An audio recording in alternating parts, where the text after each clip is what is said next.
이렇게 쭉 나무가 있을 때 예. 뭐 가까운 거부터 한다든지 아니면 큰 거부터 한다든지 예. 아니면 멀리 있는 거부터 한다든지 예. 뭐 가장자리에 있는 거부터 한다든지 뭐 이런 식의 또 순서 정하는 방법은 있나요? 순서는 첫 번째가 네. 가장 큰 골격지 3개라면 3개를 어느 걸로 할 것인가를 선정한다. 그게 1번.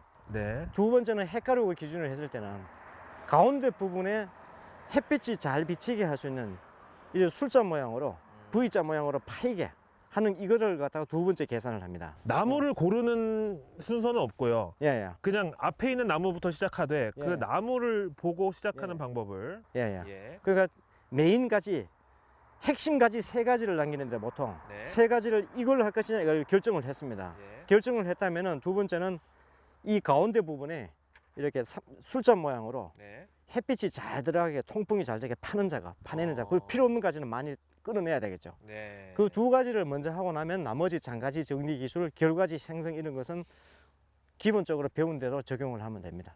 그러면 저희가 상식적으로 생각할 때 가지가 많아야 핵과류도 많이 열리고 열매도 많이 열리고 좋을 것 같은데 많다고 좋은 게 아니네요. 예, 많으면 이제 햇빛이 투과가 안 되거나 네. 그 다음에 열매가 아주 작게 됩니다. 그래서 우리가 너무 잔 과일은 잘 상품이 안 되겠죠. 네. 예, 그런 현상이 발생. 여러분 가지 많은 나무에 바람 잘 날 없다 이런 속담이 일맥상통합니다. 예, 맞아요. 그리고 자녀가 너무 많으면 또 그 중에 사고 치는 놈도 있어요. 그렇죠. 사고 치는 사람. 주식 투자하시는 분들은 내가 투자한 종목이 또 많으면 이게 또 관리가 안 됩니다. 예, 맞아요. 인생 전반에 걸쳐서 전정이 필요하고 가지 유인 필요합니다. 자, 그러면 이 전정 작업하고 가지 유인 작업 아까 동시에 하는 게 좋다고 시기적으로 예, 말씀하셨는데 예, 나무가 얼만큼 컸을 때 예, 예. 필요한 작업인가요? 사실 이 전정하고 가지 유인 작업에서 중요한 것은 뭐냐면은 어느 시점에 할 것인가. 네. 그 다음에 그 시점이라는 말은 몇 년 차에 할 것인가. 그 다음에 구체적으로 1년 중에 어느 시점에 몇 월 달에 할 것이냐. 이 두 가지로 나눌 수가 있죠. 너무 그죠? 막막합니다. 그러면은 먼저 쉽게 몇 월 중에 하는 게 가장 좋으냐. 네. 여기서는 우리가 구정 무렵에 하는 것을 가장 좋다고 생각해요. 구정이 보통 1월 말에서 2월 초에 들어있어요. 음력 설 기간 중에 예, 예. 첫 번째 전정을 하시는 게 좋다고 예, 예. 말씀하십니다. 그 이유는 겨울철 1월 말이나 2월 초에 그죠? 네. 12월 말 크리스마스 때에서 1월 달에 가장 춥잖아요. 그죠? 예. 영하 20도 정도 되는 데서 가지를 아무래도 많이 자르면 어떻게 되겠어요? 사람이 손실인 것처럼 나무도 안 좋겠죠. 그죠? 예. 그럼 올리고. 그 다음에 2월 말 3월 달 돼서 전정을 하면 이미 나무에 수액이 유동을 하고 있어요. 물이 오는 상태에서 나무를 자르면 안 되겠죠. 네. 예, 그런 이유 때문에 우리나라 구정 무렵을 전정 포인트로 잡고 있고. 그 다음에 아까 질문하신 내용 중에서 예.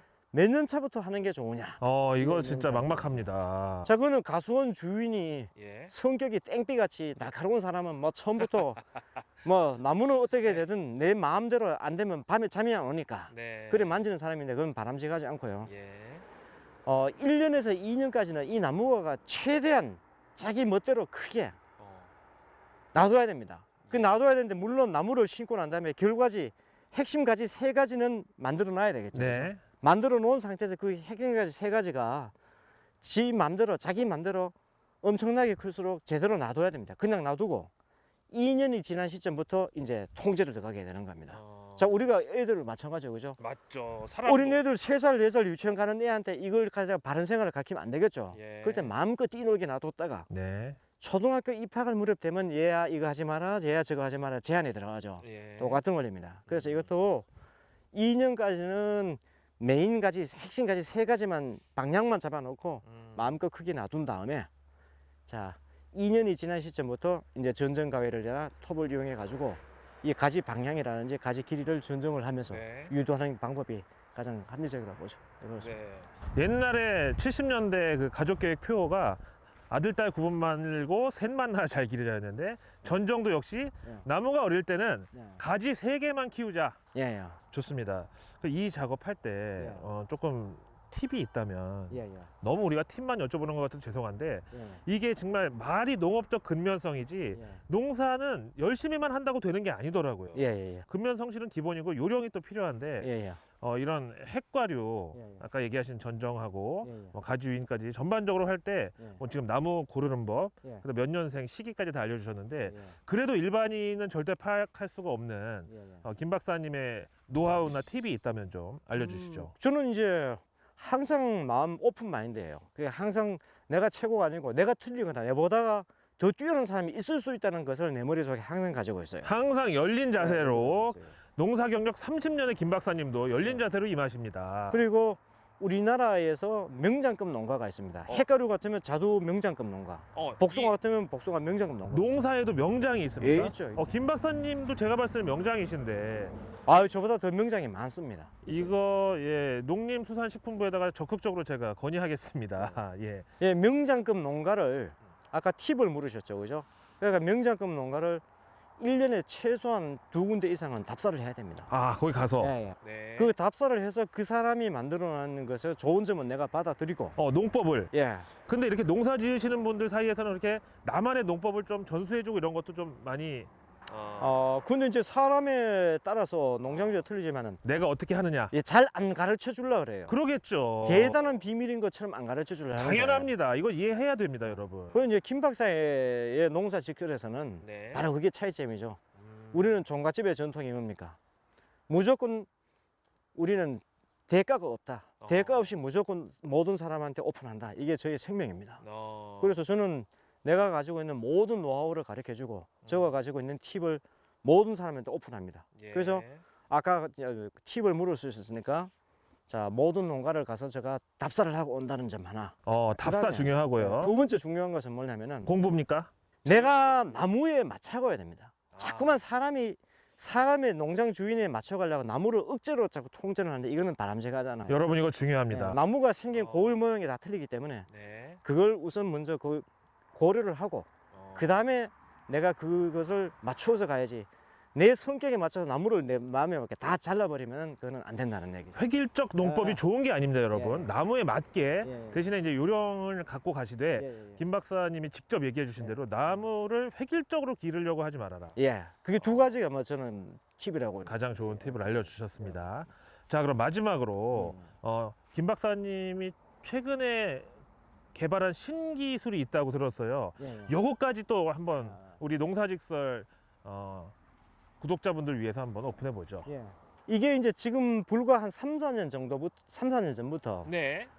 저를 비롯하여 우리 명장급 농민들 사이에서 예. 실험으로 다 검증을 했어요. 검증까지 끝났습니다. 그러니까 이미. 이게 예. 이제 내만의 어떤 한간의 소문, 네. 또 내만의 개똥 철학이 아니라 실제로 이제 명장급 농가에서 실험을 다 했어요. 실험을 한 결과 뭐냐면은 카더라나 뇌피셜이 아니랍니다. 예, 아니죠, 직접 아니죠. 검증 끝났다고 합니다, 여러분. 자, 그게 뭐냐면은 복숭아, 자두, 그 다음에 매실, 네. 푸른 이런 햇가류 가수의 가장 큰 골칫거리가 하나가 뭐냐 하면은 네.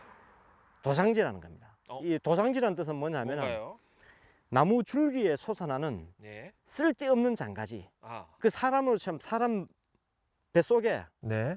회충이 한 100마리가 들어있다 생각하시면 돼요. 쓸데없는 기생충이 들어있다고 생각하시면 돼요. 네. 그것처럼 쓸데없는 가지가 나타남으로써 어떤 게 가지 균형이 깨지죠. 그 다음에 영양분이 열매로 갈 영양분이 쓸데없는 곳으로 빠져나가게 되죠. 네. 그 기생충이 있으면 사람이 어떻게 돼? 마르게 되잖아요. 똑같은 원리죠. 예. 자, 그래서 그것을 우리 할아버지, 아버지 세대에서는 무조건 나오는 대로 잘랐습니다. 다 잘라버려라. 예, 무조건 깨끗하게 사람 면도하듯이 깨끗하게 자르는 것을 최적합이라고 생각을 하고 있었어요. 하지만 김 예. 박사님은 예. 지금은 어떠냐면은 다르다. 그렇게 자르면은 점점 더 많은 게 나와요. 애들을 갖다가 공부하라고 계속 매일 때리면 어떻게 돼요? 애가 반발해서 공부를 점점 더 안 하게 되죠. 그렇습니다. 그것처럼 얘도 부작용이 있습니다. 자꾸 잘라버리면 더 많이 나와요. 그래서 이것을 적정하게 조정을 하면서 과일 품질을 좋게 하는 기술이 이제 제가 핵심인데 뭐냐면은 네.